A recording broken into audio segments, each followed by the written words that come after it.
శివాయ గురవే నమః. శ్రీమాత్రే నమః. శ్రావణ మాసం రాబోతుంది. మహాలక్ష్మి అనుగ్రహం పొందడానికి ఇది ఎంతో అనువైన సమయం అని అందరికీ తెలిసిందే.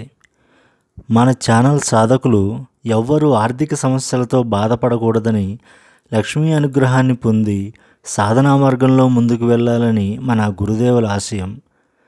సాధకులను కలవడానికి ఒక ఫ్లాట్ తీసుకున్న విషయం మన ఛానల్ సాధకులకు తెలిసిందే కనుక ఈసారి ప్రత్యక్షంగా మంత్రోపదేశం చేయడానికి వీలు పడుతుంది. సాధకులు నన్ను కలవడానికి 3 రామకోటి పుస్తకాలు సమర్పించాలని నియమం ఉన్న సంగతి తెలిసిందే. చాలామంది భక్తి శ్రద్ధలతో మొదలు పెట్టామని తెలియజేశారు. అయితే ఇంతవరకు ఒకరు కూడా పూర్తి చేసిన వారు లేరు. వృత్తి, వ్యాపారం, పిల్లలతోటి సమయం సరిపోక పూర్తి అవ్వలేదని తెలియజేశారు. అధిక శాతం మంది పెయిడ్ అపాయింట్మెంట్స్ ఇవ్వండి, సమయం అంతా జాబు, బిజినెస్, ట్రాఫిక్స్తోనే సరిపోతుంది మాకు అని మెయిల్స్లో, టెలిగ్రామ్ మెసేజ్ల్లోనూ చెబుతున్నారు. అందరి అభ్యర్థనలు దృష్టిలో ఉంచుకొని నెక్స్ట్ వీక్ నుంచి పెయిడ్ అపాయింట్మెంట్స్ కూడా ఇద్దామని నిర్ణయించుకున్నాను. ఇంకా ముఖ్య విషయానికి వస్తే, శ్రావణ మాసంలో అందరూ తప్పక చేయవలసిన మహాలక్ష్మి మంత్ర సాధనని తెలియజేయబోతున్నాను. ఆగస్టు 4 నుంచి 15వ తారీఖు వరకు మహాలక్ష్మి మంత్రోపదేశం ప్రత్యక్షంగా ఇవ్వడానికి నిర్ణయించుకున్నాను. రామకోటి పుస్తకం కనీసం ఒక్కటైనా పూర్తి చేసిన వారికి ఈ మంత్రోపదేశం ఇవ్వబడుతుంది. ఇంతకుముందు చెప్పుకున్నట్టు రామకోటి రాయటం వీలు పడిన వారు, పెయిడ్ అపాయింట్మెంట్స్ కావాల్సిన వారు టెలిగ్రామ్లో నాకు మెసేజ్ చేసి అపాయింట్మెంట్ తీసుకోగలరు. లొకేషన్, టైమింగ్ డీటెయిల్స్ అన్నీ టెలిగ్రామ్లో మెసేజ్ చేయడం జరుగుతుంది. రామకోటి పూర్తి చేసిన వారు ఉపదేశం ఇచ్చే రోజు తమతో పాటు ఆ పుస్తకాన్ని ఫల పుష్పాలతోటి తెచ్చి సమర్పించవలసి ఉంటుంది. ₹1 కూడా వీరు దక్షిణ ఇవ్వవలసిన పని లేదు. మంత్రోపదేశానికి వచ్చేవారు తమ పర్సనల్ సమస్యలు, ఇతరత్ర వాటి గురించి చర్చించకూడదు. మంత్రోపదేశ సమయంలో అన్న సమస్యలు పక్కన పెట్టి కేవలం మంత్ర సాధనకి చెందిన వివరాలు తెలుసుకొని అనుమానాలు ఉంటే నివృత్తి చేసుకునే ప్రయత్నం చేయాలి.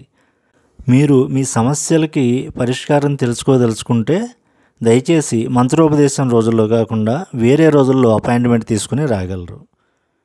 మహాలక్ష్మి మంత్ర సాధన శ్రావణ మాసం మొదలు నుంచి ముగిసేలోపు మీకు వీలైన మంచి తిథిలో మొదలుపెట్టి 11 రోజుల పాటు చేయవలసి ఉంటుంది. ఆగండి స్వామి, రామకోటి రాయలేని వారి గురించి, పెయిడ్ అపాయింట్మెంట్స్తో కలిసేవారి గురించి చెప్పారు, మరి ఈ 2 కుదరని వారి సంగతి ఏమిటి అంటారేమో. ఇప్పటి వరకు ఫాలో అవుతున్న పద్ధతిలోనే మిగిలిన వారికి కూడా అదే మహాలక్ష్మి మంత్రాన్ని ఉపదేశించబోతున్నాను. గృహ వాతావరణం శుభప్రదంగా ఉంచుకొని చేస్తే మహాలక్ష్మి సాధనలు తప్పకుండా సిద్ధించి సాధకులకు భోగభాగ్యాలు కలకాలం నిలిచి ఉంటాయి. నిద్ర లేచింది మొదలు ఏ శ్లోకాలు చదవాలో లక్ష్మీ సూక్తం వీడియోలో ఆల్రెడీ చెప్పి ఉన్నాను. ఆ శ్లోకాలను ఈ సాధన చేసి అన్ని రోజులు తప్పక చేయాలి. తర్వాత వాటిని అలవాటుగా మార్చుకొని నిత్యం జపిస్తే ఇంకా మంచిది. ఆ వీడియో లింక్ కూడా డిస్క్రిప్షన్లో ఇస్తున్నాను, చూడని వారు చూడవచ్చు. ఇప్పుడు మహాలక్ష్మి మంత్ర సాధన విధానం తెలుసుకుందాం. ఈ మంత్ర సాధన సూర్యోదయ సమయంలో కానీ సూర్యాస్తమయ సమయంలో కానీ మొదలు పెట్టవచ్చు. నిత్యం ఒకే స్థలంలో ఒకే సమయంలో సాధన చేయాల్సి ఉంటుంది. శుచిగా ఉతికిన బట్టలు కట్టుకొని తామర పూసల మాలతోటి ఈ జపాన్ని చేయాల్సి ఉంటుంది. పూజ గదిలో తూర్పు లేదా ఉత్తర దిశలో మహాలక్ష్మి అమ్మవారి ఫోటో లేదా బొటన వేలు సైజుకి మించని లక్ష్మీ అమ్మవారి విగ్రహాన్ని ఉంచుకోవాలి. చక్కగా గంధం, కుంకుమ అలంకరించి లభ్యమైతే తామర లేదా కలువ పూలు అమ్మవారికి సమర్పించండి. లేదా దేశవాళీ పింక్ గులాబీలు సహజ పరిమళంతో ఉండేవాటిని అమ్మకి సమర్పించండి. హైబ్రిడ్ గులాబీలు ఈ సాధనలో వాడకండి. ఇంట్లో చేసిన ఏదైనా పాయసం, మధుర పదార్థాలు నైవేద్యంగా పెట్టవచ్చు. బయట స్వీట్లు పెట్టకండి. ఏమీ లేకుంటే బెల్లం ముక్క నివేదించండి. దేశవాళీ ఆవు నెయ్యితో దీపం పెట్టండి. అది దొరకదు అంటే గనక గానుగాడించిన నువ్వుల నూనెతో మాత్రమే దీపం పెట్టండి. అడ్డమైన తవుడు ఆయిల్స్తో మటుకు దీపాలు పెడితే మహాలక్ష్మి కాదు జ్యేష్ఠలక్ష్మి వచ్చి ఇంట్లో తిష్ట వేస్తుంది. కాబట్టి చిరిగిన బట్ట కట్టుకున్న శ్రేష్టమైన దీపాన్ని దేశవాళీ ఆవు నెయ్యి లేదా గానుగాడించిన నువ్వుల నూనెతోనే వెలిగించండి. అలా వెలిగిస్తే మీరు మళ్ళీ చిరిగిన బట్టలు కట్టాల్సిన పని లేకుండా దీపలక్ష్మి మీ జీవితాన్ని మారుస్తుంది. దీపానికి కూడా గంధం కుంకుమ అలంకరించి మొదట దీపానికి నమస్కారం చేసుకొని శుభం కరోతి కళ్యాణం ఆరోగ్యం ధన సంపద శత్రుబుద్ధి వినాశాయ దీపజ్యోతిర్నమోస్తుతే దీపజ్యోతి పరబ్రహ్మ దీపజ్యోతిర్జనార్దన దీపో హరతు మే పాపం దీపజ్యోతిర్నమోస్తుతే అని చెబుతూ ఒక పుష్పాన్ని దీపం వద్ద ఉంచండి. తర్వాత గణపతిని ప్రార్థించండి.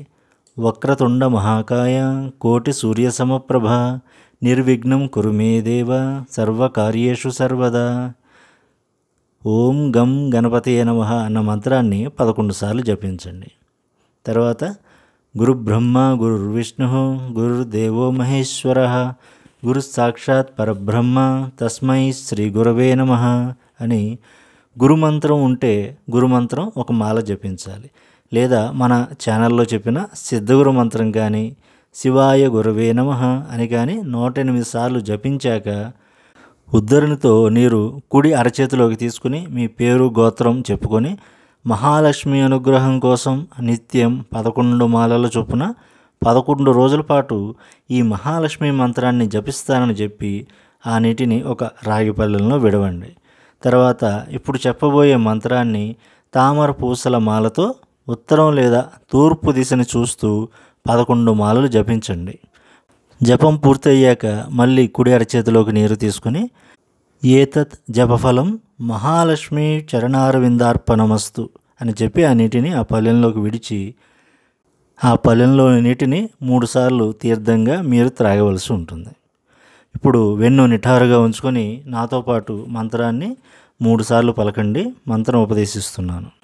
ఓం శ్రీం హ్రీం శ్రీం కమలే కమలాలయే ప్రసీద ప్రసీద శ్రీం హ్రీం శ్రీం ఓం మహాలక్ష్మ్యై నమః.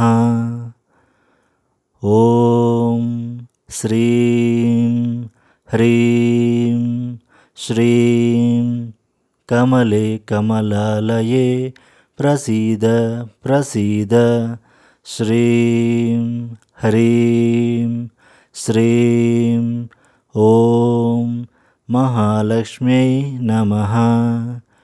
ఓం శ్రీం హ్రీం శ్రీం కమలే కమలాలయే ప్రసీద ప్రసీద శ్రీం హ్రీం శ్రీం ఓం మహాలక్ష్మ్యై నమః.